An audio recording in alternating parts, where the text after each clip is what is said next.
Welcome to the debate. Today we are dealing with a text that I can only describe as a piece of intellectual heavy machinery. It's titled The Covenant Mandate, a juridical case for indissoluble love. And I want to set the stage immediately because this is not a self-help guide.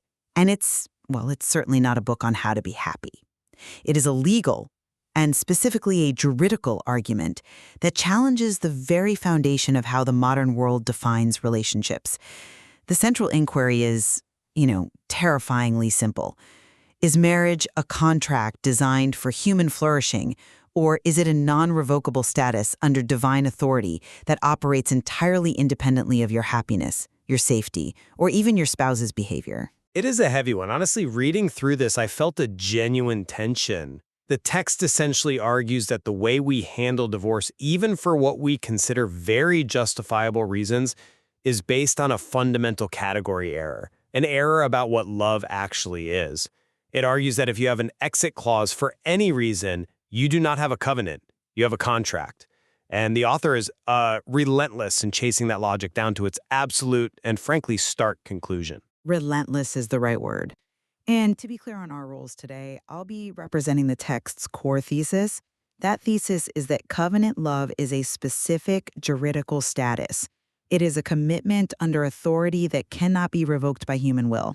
The text argues that while things like abuse absolutely warrant separation, punishment, and legal protection, they never warrant divorce.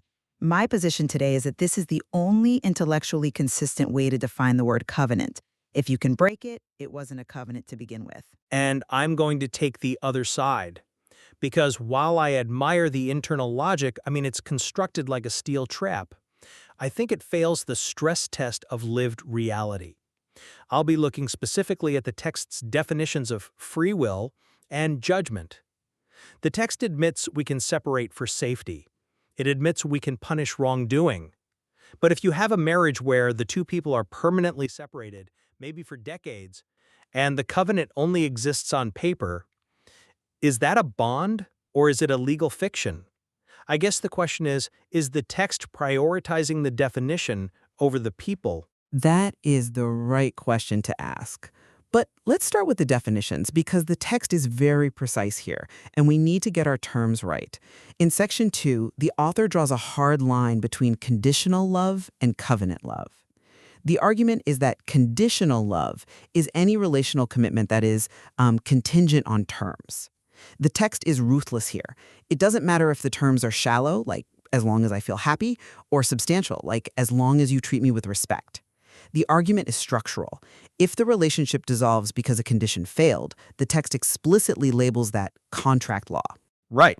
And this is where the author introduces that provocative term, puppy love. Exactly. And we need to clarify that because it sounds dismissive, but the author is using it technically. When the text says puppy love, it isn't talking about middle school crushes or, immaturity in age.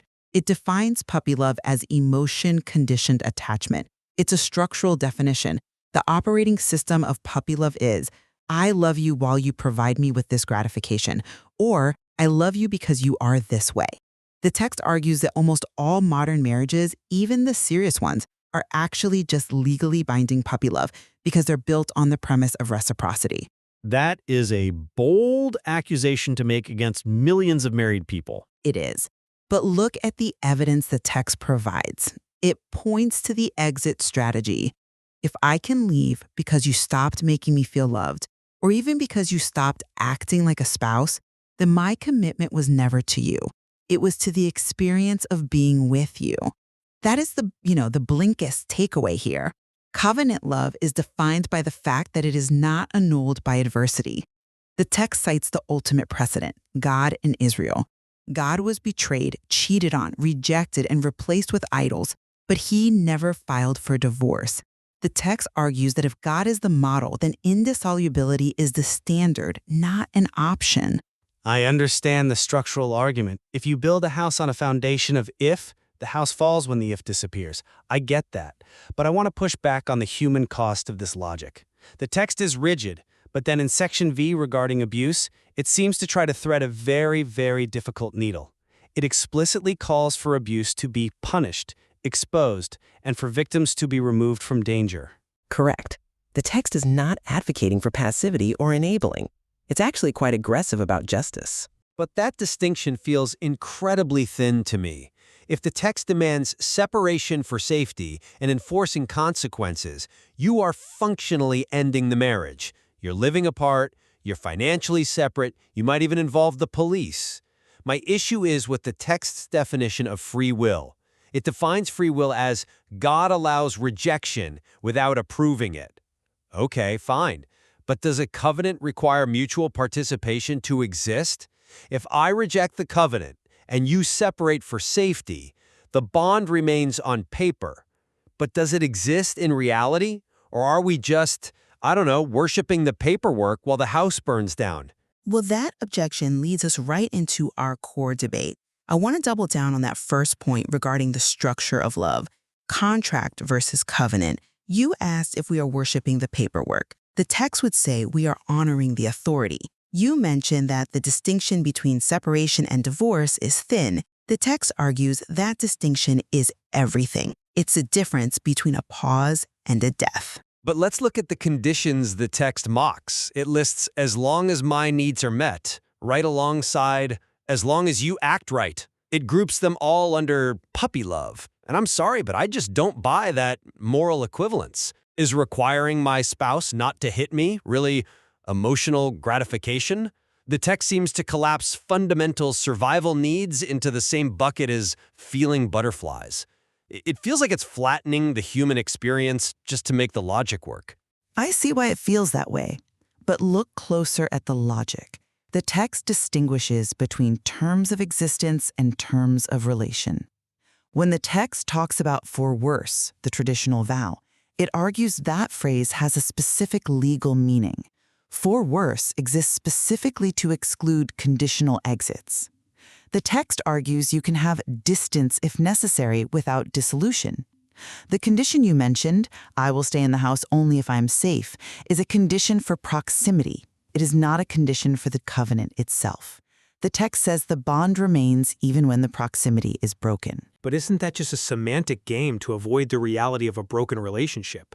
I mean, if the condition for staying together is physical safety, and that condition isn't met, so you leave, is that contract law? No, that's survival. The text says puppy love promises permanence while structurally depending on emotional reward. But is safety an emotional reward? Is physical integrity a gratification? It just feels reductive to treat I want to be safe the same as I want to be happy. It feels reductive only if we view marriage as a mechanism for human benefit. And this is the hardest pill to swallow in the text. It does not view marriage as being for us. The text is viewing marriage under divine jurisdiction, as stated in Section 5. The argument isn't that safety is trivial. The argument is that safety is not the source of the covenant's authority. If the covenant relies on safety to exist, then the covenant is subject to human behavior. The text wants to place marriage outside of human tampering completely. If it's what God has joined together, then human danger, while it requires a response like separation, does not have the authority to undo what God established. So we are prioritizing the metaphysical status over the physical reality. We are saying that what happens in the heavens matters more than what happens in the living room. Yes, because the metaphysical status is what makes it a covenant. Without that, it's just two people, roommates with tax benefits. Well, let's look at that metaphysical precedent then. Because if we are going to base our lives on this, the precedent better be solid. You brought up God and Israel. The text leans heavily on Malachi 2:16, I hate divorce. It does. It calls it a direct legal declaration. It's not God expressing a preference, it's God stating a law of his nature. The advocate for the text would point out that historically, God exiled Israel. He judged them. He allowed the destruction of their cities. He did all the things that look like separation, but he never divorced them. The covenant remained. He remained their God even when they stopped being his people. That is a compelling theological point, I'll admit. But the text itself acknowledges a tricky piece of scripture, the certificate of divorce. In Jeremiah, prophetic language uses the image of God giving Israel a certificate of divorce. Now, the author claims this represents God recognizing human rejection without redefining it as righteous. Right. It's an acknowledgement of their action, not his. But if God recognizes human rejection, isn't he acknowledging that the covenant has been broken? If God says, "You have left me," isn't the relationship over? The dissenter argues that this acknowledgement of rejection suggests that while God doesn't initiate the break, he acknowledges the reality of it. Why is the text so afraid of that reality? Why can't we say, "This is broken, and therefore it is gone"? I'm not convinced by that line of reasoning, because the text distinguishes between a break in communion and a revocation of covenant. That is the crux of the argument. The text quotes, "I will not force communion, but I will not call it peace." God acknowledges the rejection. Yes, he acknowledges the distance, but he does not sign the papers, so to speak. He maintains his standing. He is still their God, even while they are in exile. The text argues that for a human marriage to be God-modeled, it must follow that same terrifying pattern. I will not force you to love me, but I will not dissolve the bond because you stopped. You use the word terrifying again. And I think that is the correct word, because if we follow this logic to its end, we end up in the darkest section of the material. Section 7, the theology of hell. It is certainly the most provocative section. Provocative is putting it lightly. The text argues that hell is presence without approval and authority without coercion, not separation from God. It claims that modern theology is wrong to say hell is eternal separation. I find this to be the strongest logical anchor in the text, actually, if you accept the premise. The premise is that God is omnipresent. He is everywhere.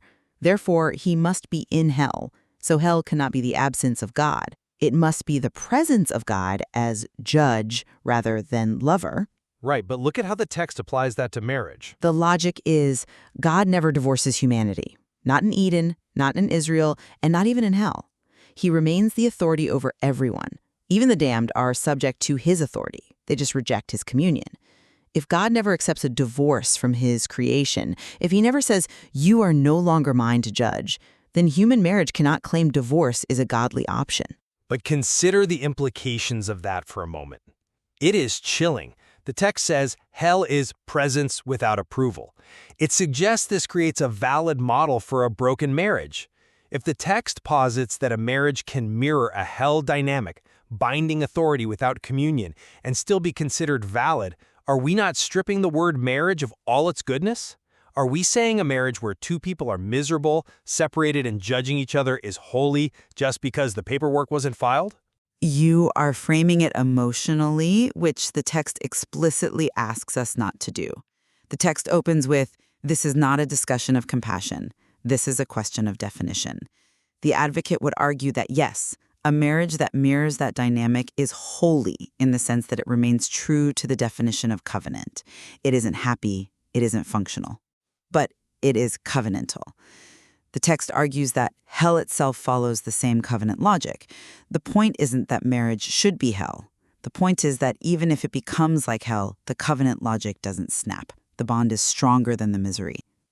That is a staggering claim. It essentially says that the ontological status of married outweighs the lived experience of the humans involved. It prioritizes the law over the life.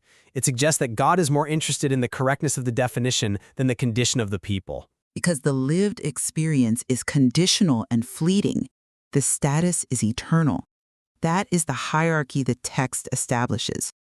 It argues that if we lower the definition of marriage to match our human frailty, we lose the image of God entirely. We turn God into a contract partner who leaves when we fail. That's the theological heavy lifting, but let's move this to the practical application, because we have listeners thinking about real situations, real pain. Section 6, addressing abuse and safety. This is where the rubber meets the road. If the text fails here, it fails everywhere. The text is very clear here. It anticipates the objection. Abuse must be named, exposed, stopped, and punished. It lists therapy, accountability, and protection. It does not minimize the evil of abuse. In fact, it argues that covenant love requires judgment. You cannot have a covenant without judgment. I grant you that it is not an apology for abusers. It doesn't say turn the other cheek and take it. It implies that the innocent party has rights to safety. Exactly. But the advocate stresses the text's conclusion. None of these actions logically require covenant dissolution. You can punish a spouse, you can jail a spouse, you can live in a different state than a spouse. None of those actions require you to say, we are no longer married. But I have to push back here. The text criticizes the idea that covenant is only binding while things are good, labeling it puppy love logic. But if you have a situation where a victim is permanently separated for safety, let's say for 20 years, and the abuser is punished and judged, that acts as a de facto dissolution. The only difference is the label. I have to ask, is the text prioritizing the label of marriage over the function of it? The text would answer yes, because the function is human, but the label, the covenant, is divine. The text argues that if you dissolve the covenant because the function is broken, you are admitting that the marriage was a contract for function all along. I married you for a functional relationship. The function ceased, so the marriage ceases. The text says that is immaturity institutionalized.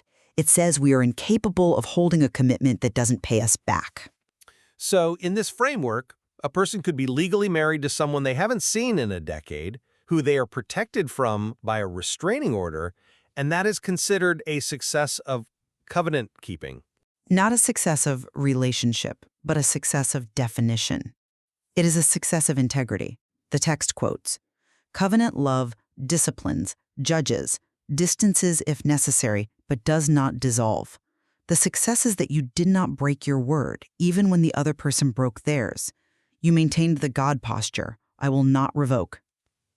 It paints a picture of integrity that is incredibly lonely. It asks a human being to carry the weight of a divine attribute: omnipresence, eternal patience, judgment without abandonment, without having divine power. Integrity often is lonely. The text implies that modern divorce is emotional contract logic disguised as compassion. We want to relieve the loneliness, so we redefine the covenant. The text calls that evading the argument. It asks us to be stronger than we want to be. And I think that's where the free will argument comes back to haunt the text. Section 4 says free will means God allows rejection without approving it. If I am in a covenant and I reject you and I leave, you are holding on to a covenant with a phantom. The text says covenant remains intact even when communion is broken. But at some point, doesn't the refusal to accept the death of the relationship become a form of denial rather than faith? Are we just pretending the corpse is still breathing? The text would say it is not denial, it is judgment. Remember the hell analogy. God doesn't pretend the damned are in heaven, he judges them. He knows the relationship is dead in terms of communion, but he does not grant them a release from his authority. The text suggests that granting a divorce is essentially saying, you are free from my authority and my covenant. The text argues we do not have the right to say that. We don't have the authority to release someone from a bond God created. That is the core friction. Authority without coercion. It implies that marriage creates a permanent authority structure that survives even the total destruction of affection and proximity. It turns marriage into a mini-theocracy. Correct. That is the juridical case the title refers to. It treats marriage as a jurisdiction, not a romance. It is a consistent logic, I will give it that. It ties God, hell, marriage, and law into a single straight line. But it requires you to accept that love can exist entirely devoid of goodness in the experiential sense. Love in this text is not a feeling. It is a legal standing. And that is a definition of love that many listeners might find unrecognizable. Which brings us to our conclusion. We need to summarize where this leaves us because we've taken apart the machinery and it's a terrifying machine. Let's do it. Summarizing the position of the text. The author presents what they call an undodgeable juridical argument. The premise is simple. Conditional love is maturity institutionalized as contract. If you can leave because it gets bad, you are in a contract. If you cannot leave, no matter how bad it gets, though you can separate, you are in a covenant. The text asserts that modern defenses of divorce are, at their root, emotional contract logic disguised as compassion. It calls us to a standard of God-modeled love that is terrifyingly non-revocable. It asks us to stand in the place of God and say, I will not revoke, even when everything falls apart. And summarizing the counter perspective, while the text creates a consistent internal logic connecting God, hell, and marriage, it requires accepting a definition of love that operates independently of relationship quality. The text admits that one can have truth without covenant dissolution, meaning safety and boundaries, but it leaves the listener to decide if the bond that remains is meaningful or merely technical. By creating a system where hell is a model for covenant structure, the text forces us to ask if we are worshiping the institution of marriage or the God of compassion. It asks us if a covenant that looks like hell is really what heaven intended. It's a debate between definition and relief, between authority and autonomy. And between a love that is a law and a love that is a life. The text ends with the phrase, case closed. But for those living through it, I imagine the case feels very much open. Indeed. And for many, the verdict is still out on whether this logic is a lifeboat or an anchor.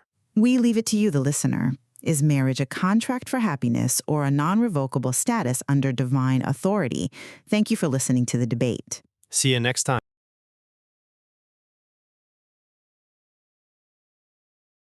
Okay, let's unpack this. Usually when we grab a stack of papers to talk about love or marriage for a deep dive, we're sort of subconsciously bracing for something soft. Right. You know the drill. You do. We expect communication strategies, maybe a breakdown of attachment styles or something, poetic about keeping the spark alive. We expect psychology. Maybe a little bit of neuroscience if we're feeling particularly ambitious that day. Yep. A guide to feelings, essentially. Exactly. Or at least a guide to relational maintenance, how to optimize our happiness. But today, we are looking at something that feels, well, it feels less like a self-help book and more like a court filing. I mean that literally, right? Oh, completely literally. The document we are diving into is titled The Covenant Mandate, a juridical case for indissoluble love. And I have to say, the tone of this thing, it is intense. It is not asking you how you feel. Not at all. It's telling you what the law is. It is a bracing read, to say the least. And you're right to pick up on that tone immediately because the source material explicitly frames itself that way. It does. It presents itself as a legal brief before a court. It is literally asking for a verdict on the very definition of marriage and love.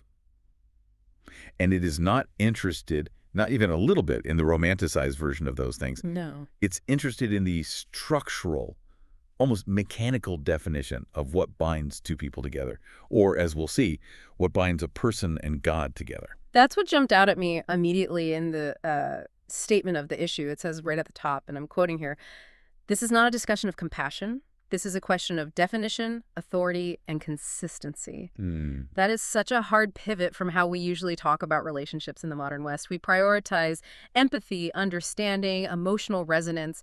This document just says, forget all that for a second. What is the legal standing of the bond? It is. And the central thesis we're going to be unpacking today is, well, it's provocative, and frankly, it's going to be challenging for a lot of modern ears. Yeah. The source argues that what we consider normal, love, conditional love, the kind that makes sense to us, The kind we live by. the kind we all live by, is actually just a form of contract law. It argues that this isn't true marriage at all, and then it goes a step further to argue that true covenant love, by its very definition, has no exit strategy. Wow, none. None, even in the face of absolute disaster. And we really need to be crystal clear up front because this gets into some heavy, heavy territory. Our mission here is to report on this specific text. We're unpacking the internal logic of this juridical case. Right. We are not telling you how to run your life. No, and we certainly aren't endorsing every single radical claim made in these pages. But the goal of the deep dives is to understand, if you accept the premises this author lays out, where does the logic take you? And the logic is incredibly tight, that's the thing, even if the conclusions are, well, terrifying. They are. So we're tracing the argument. And that argument poses a really uncomfortable question right from the start. Is puppy love just a cute phase we all go through? Or is it something more dangerous? Is it a structural flaw that we have built the entire institution of modern marriage upon? That phrase, immaturity institutionalized, it just reframes the whole concept, doesn't it? It stops being this cute, innocent thing and starts looking like Like a structural engineering failure. Exactly. Yeah. And then the most shocking argument, and I want to tease this so people stick around because we have to explain how they even get there, is the argument about betrayal. Oh, this is the one that really stops you in your tracks. Yeah. The source argues that even in cases of extreme betrayal or, abuse, while safety is absolutely mandatory, It stresses that. Mandatory. the covenant bond itself technically remains unbroken. How do you even begin to square that? It's this distinction it makes between safety and status. It's a kind of legal hair-splitting that has massive implications for how we view divorce, trauma, and even, as we'll see, theology. So let's do it. Let's enter the courtroom. Section 1, the definitions. The source creates this courtroom setup. It says the issue isn't about whether love feels intense. You can have intense feelings in a contract, right? I can be really excited about buying a house or signing a deal with a new client. The feeling isn't the point. Absolutely. Intensity proves nothing about permanence. Intensity is just the heat of the moment, The source distinguishes between 3 specific types of love, and it demands we treat them as legally distinct categories. Okay, what are they? You have conditional love, puppy love, and covenant love. Mm-hmm. And the source argues that most of us are living in the first 2 while deceiving ourselves into thinking we're in the 3rd. Okay, let's start with conditional love. I feel like we all kind of know what this is on the surface, but the source, it just breaks it down surgically. It defines it as relational commitment that is contingent upon the satisfaction of terms. Contingency, that's the key word there. It's an if-then statement. It's basically a programming script for a relationship. And the source identifies specific clauses that we unknowingly write into our relationship contracts. It actually lists them out like line items on a receipt. It's kind of brutal. Let's go through them because I think everyone listening will recognize themselves in at least one of these. First, there's the emotional clause. I am committed to you as long as I feel loved. Which, to be fair, feels completely valid to a lot of people. In fact, that is the entire premise of most modern dating advice. Of course. If I don't feel loved, why am I here? It seems totally rational. It does. But the source says, strictly speaking from a juridical perspective, that is a contract. You are exchanging your presence for a feeling. If the feeling stops, the payment has stopped, so you stop working. That is a brutal way to look at feelings. Okay, then there's the behavioral clause. As long as you act right. This is the behavior modification contract. I will be a good spouse to you, provided you adhere to this set of behaviors that I find acceptable. And the functional clause. As long as my needs are met. This is the purely utilitarian approach to partnership. Right. You cook, I clean, we share the rent, or, you provide financial stability, I provide emotional support. If you stop cooking or you lose your job, the function of the relationship is broken. So the relationship itself is over. The contract is void. And finally, the moral clause. As long as you don't fail. This one hits hard because it sounds so righteous. I will love you as long as you are a good person. But the mechanism here, the thing that legally defines all of these as conditional love, is revocability. That's the legal term the source just hammers on again and again. Right, revocability. It means the contract has an escape hatch built into the foundation from day one. If the condition fails, if you stop making me feel loved, you stop acting right, or you fail morally, the relationship dissolves. Because the commitment was never to the person. Exactly. The commitment was to the terms. The person was just the other party in the contract. And the analysis here is pretty cutting. It says, this is contract law, not covenant. It's a business transaction. I give X, you give Y. If you stop giving Y, I stop giving X. It's that simple. Which is exactly how a business works. I mean, if I pay a contractor to fix my roof and he doesn't fix my roof, I stop paying him and I fire him. That is rational, logical contract law. It keeps the entire economy functioning. Right. The source's argument is that applying that very same logic to marriage destroys the very concept of marriage. It turns a mystery into a transaction. If you can fire your spouse for non-performance, you aren't in a covenant. You're an employer. You're an employer. Oof. You're an employer. That really stings. Okay, so then we get to puppy love. Now, usually when I hear puppy love, I think of teenagers holding hands at the mall. It's cute, it's fleeting, it's butterflies. Yeah, innocent, harmless. But the source pulls out the knives here. It says puppy love is immaturity institutionalized. It's a complete rebranding of the concept. The source argues that puppy love is characterized by a few key things: idealization, novelty, gratification. But the fatal flaw isn't just that it's young, it's that it has a lack of endurance under strain. A lack of endurance? It is love that hasn't been tested. It's a car that has never been driven in the rain. It looks great in the showroom, but you have no idea what it's going to do in a storm. And there's this hidden condition the source talks about. It says, puppy love has a silent operator, a little bit of code running in the background. I love you while you make me feel this way. That is the crucial insight. Puppy love promises permanence. Teenagers in love, or even, let's be honest, adults in the honeymoon phase will swear, I will love you forever. And they mean it. They genuinely mean it in that moment. They aren't lying. But structurally, the source argues they are incapable of delivering on that promise because the entire foundation of the promise is the emotional reward they are currently feeling. Right. I promise to love you forever because right now I feel amazing. But the forever is actually dependent on the amazing. Exactly. The verdict the source delivers here is that puppy love is just a subcategory of conditional love. It's emotional, but it's still conditional. It depends on the high. When the high wears off, the love ends. So if you build a marriage on that, on the feeling of being in love, you're basically building a house on a sugar cube. You're building a marriage on a timer. The source argues that our culture essentially worships puppy love as the highest form of romance, when in reality, it's the most fragile foundation imaginable. So that brings us to the hero of the story, or maybe the villain, depending on how scared you are of commitment. Covenant love. Right. The definition here is just, it's stark, non-revoking commitment under authority. Non-revoking. That is the phrase to underline, circle, and put in bold. The source is very, very specific about what this is not. And this is important because usually when people hear unconditional, they think doormat. Right. They think it means passivity. You just have to sit there and take whatever garbage is thrown at you.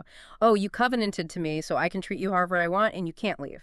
The source explicitly says it does not mean tolerance of evil, silence under harm, or a lack of boundaries. We will get to that in detail later because it's absolutely vital when we talk about abuse. But what it is a bond that is not annulled by adversity. You can discipline the other person. You can judge them. You can distance yourself from them for safety. But you cannot dissolve the bond, the source says. Covenant love disciplines, judges, distances if necessary, but does not dissolve. That sounds, in a modern context, that sounds almost impossible. It sounds like a trap. If I can't dissolve the bond, am I not trapped? That is exactly the question the source wants you to ask. It wants you to feel the weight of those chains. And to answer whether those chains are a prison or a fortress, the source moves to section 2, the divine precedent. It says essentially, you think this is too hard. Look at the primary precedent. The primary precedent being God. The argument is that to understand what a covenant is, we can't look at human relationships because we're all, flawed and operating on contract law. We have to look at how God operates. And the source asks a very simple question. Does God operate conditionally? And the answer it provides is a resounding no. Absolutely not.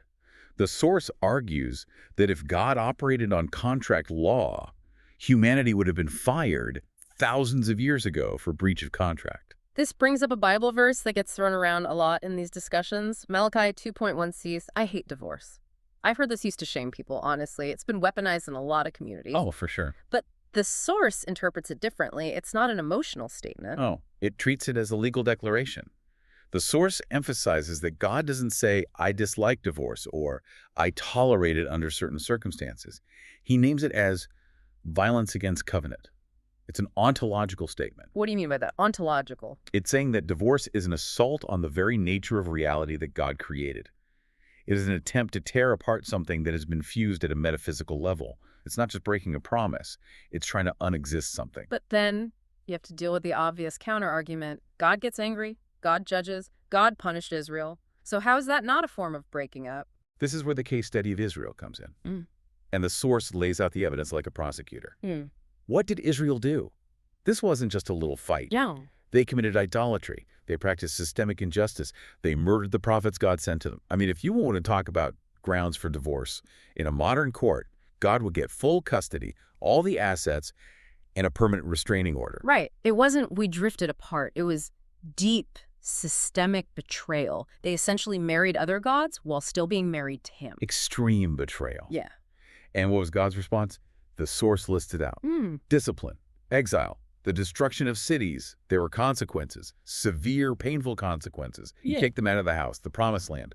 But, and this is the absolute linchpin of the argument, God never divorced Israel. Okay, I have to jump in here as the devil's advocate because I have heard people cite Jeremiah where it says God gave Israel a certificate of divorce. There is prophetic language that uses that exact phrase. Does the source just ignore that? No, it actually tackles it head on, Yeah. which I appreciate. The source argues that when God uses that language in Jeremiah, he is recognizing their rejection of him. He is acknowledging the reality of the situation. You have left me. Okay. But he is not redefining their rejection as righteous, nor is he dissolving his side of the obligation. The source argues that God never initiated the dissolution of the covenant bond itself. He just acknowledged their departure. The proof is that he always promises to bring them back. If the divorce was final, there would be no return. There would be no restoration. There's a quote here that I highlighted because it gave me chills. It sums up the source's view of God's posture during that exile. I will not force communion. I will not revoke covenant. You may leave, but I will not call it peace. That is the whole distinction right there. I will not force communion. You don't have to sit at the table. You can run away. You can flip the table over. You have that freedom. Yeah. But I will not revoke covenant. The legal status of being his people remains, even if the relational reality is completely shattered. So the takeaway from the divine precedent is bad behavior warrants judgment. It warrants consequence. It might even warrant exile, being kicked out of the house. But it does not grant the right to dissolve the bond itself. Correct. And if marriage is supposed to be modeled after this divine relationship, which the source argues it is, then the very same rule has to apply. If you're modeling your marriage on the divine precedent, then betrayal warrants judgment, but not dissolution. Which leads us directly and I think uncomfortably into Section 3, redefining for worse and handling abuse. This is where the rubber meets the road. Because if we are saying you can't dissolve the bond, what happens when things get dangerous? This is the fear everyone has when they hear this kind of talk. It is, and it's a valid fear. First, the source establishes jurisdiction. The phrase, what God has joined together, it argues, removes marriage from private contract law. If God joined it, only God has jurisdiction over it. You and I can't just agree to end it because we didn't create the bond in the first place. And if your marriage is based on, I stay while I'm fulfilled, the source just says that's collapsed into puppy love. You're not even in the right court. So we have to look at the vows. For better, for worse. We say it at weddings, usually while everything is perfect. We barely even hear the word. Right. But the source asks, what does for worse actually mean legally? What is its function in the contract? In the covenant? It's a great question. We treat for worse like fine print we hope we never have to read. Yeah. But if for worse is in the covenant vows, it explicitly anticipates evil.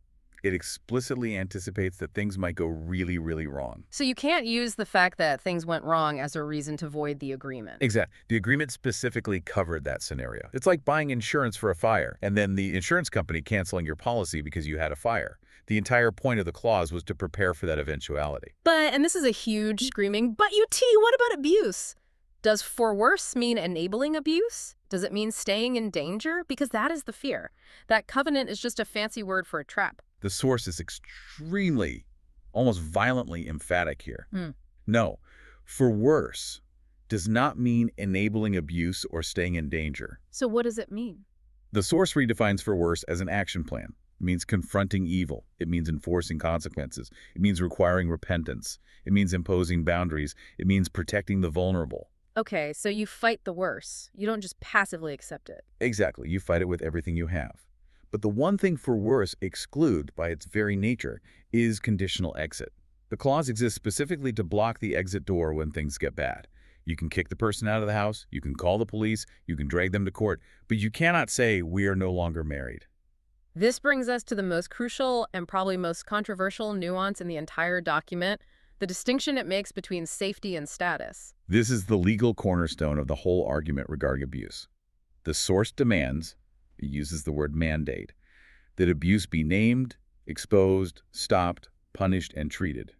Victims must be protected. No question. No question. If that means physical removal, you move them. If it means a restraining order, you get one. The source is not soft on abusers. In fact, it argues that protecting the victim is an act of covenant faithfulness because you are stopping the abuser from continuing their sin against the covenant. So the source is not saying stay and take it. I just want to be really clear on that. Not at all. It's saying stop the communion. Stop the relationship, the interaction, the vulnerability, the intimacy. Stop it all.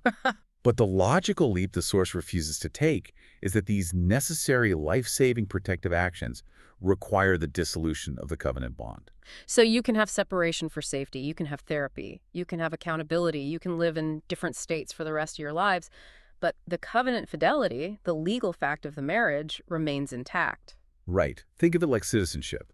If a citizen commits a terrible crime, the state removes them from society. They go to prison, they lose their freedom, they lose the right to communion with society. But they do not lose their citizenship. They are still an American, or a Canadian, or a Brit. They are a citizen under judgment. The status remains, even when the privileges and communion are gone. That helps clarify it. And the critique the source offers is that if you argue abuse dissolves the covenant, what you are actually claiming, whether you realize it or not, is covenant is only binding while things are relatively good. Or covenant is only binding as long as you aren't evil. Right. And the source asserts that, technically, that is puppy love logic. It's making the bond conditional on the good behavior of the partner. It's a harsh logic, but you can see the consistency. If abuse dissolves the bond, then the bond was conditional on non-abuse from the beginning. The source argues that for a bond to be truly unconditional, it must survive even abuse, not by tolerating it, but by judging it while remaining bound. That is a hard pill to swallow. It's basically saying you are safe, but you are still married to a monster. Yes, and the source would argue, you are married to a monster who is under judgment. You are separated, you are safe, but the bond holds, because the bond is not yours to break, it's God's. Wow, okay, This connects to something weirdly metaphysical in Section 4. We go from domestic abuse to hell. It sounds like a massive jump, but it's a direct logical progression in this text. If we're talking about bonds that can't be broken even when things go horribly wrong, we have to talk about the ultimate broken relationship, humanity and God, and the concept of hell. The source starts by asking, if you can't leave a covenant, do you have free will? I mean, if I'm married and I can't divorce, am I really free? And the source completely redefines free will here. Yeah. It argues that free will does not mean God dissolves your obligations just because you want him to.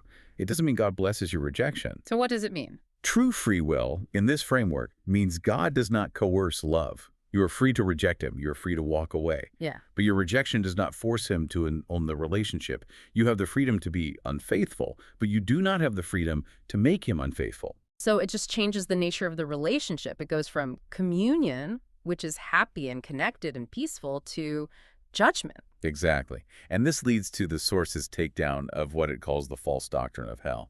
A lot of people say hell is separation from God. We hear that all the time. Yeah, that's the standard popular level definition. God is light, hell is the absence of light. God simply withdraws his presence, and what is left over is hell.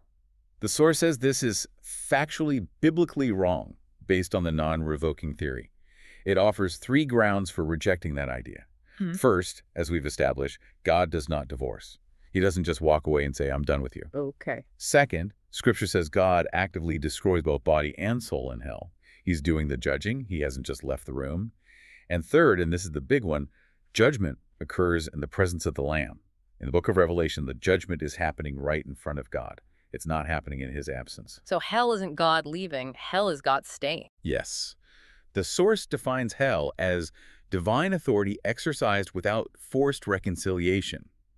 Even more chillingly, it calls it presence without approval. Presence without approval. That is haunting. It's the idea that you can never actually escape the relationship. You can only change its terms from grace to judgment. It is. And here's the synthesis, the big connection. Just as hell is judgment without divorce, God holding you accountable forever without forcing you to love him, a broken marriage can be separation and judgment without divorce.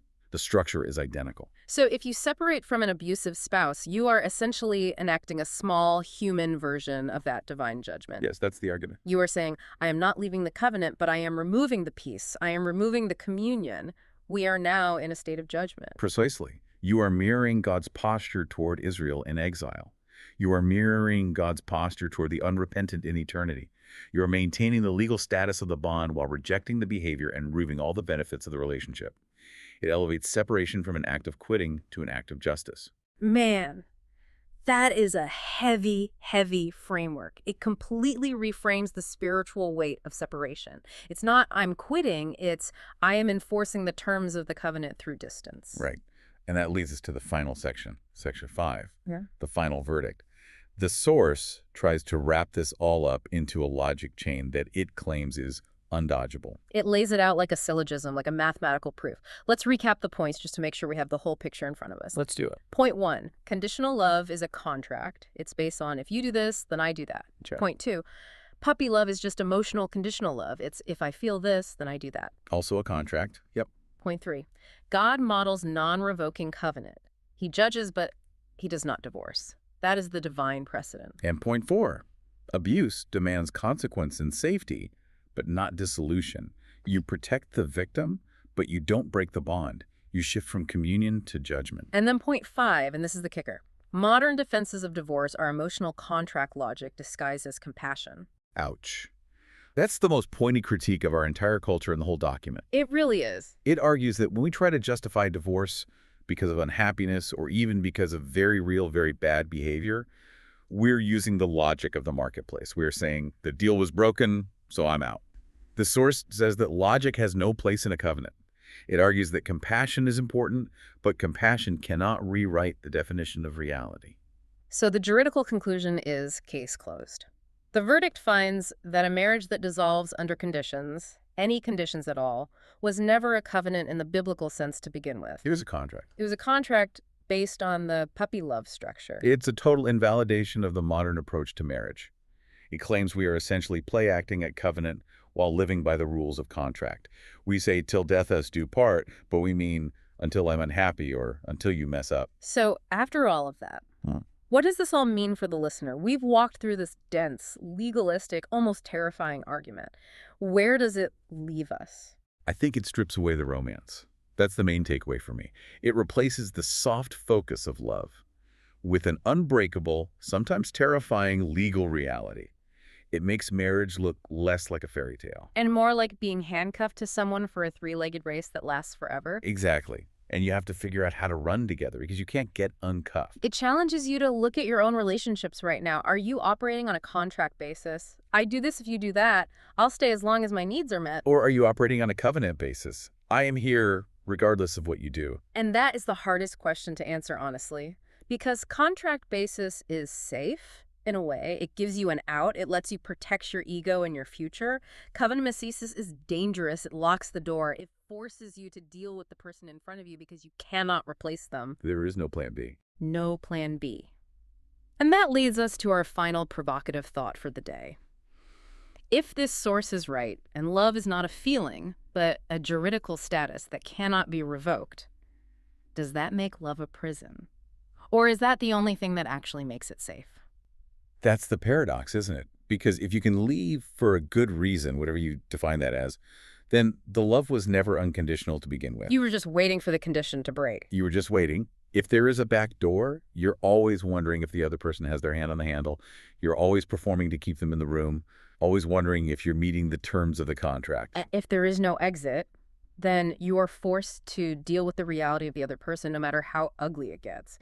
That is either a nightmare or the ultimate form of redemption. I think the source would say it's both.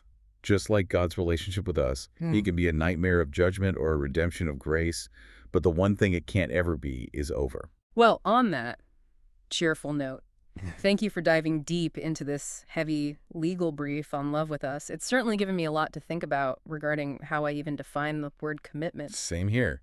It definitely changes the weight of the words I do. It really does. We'll see you on the next Step Dive.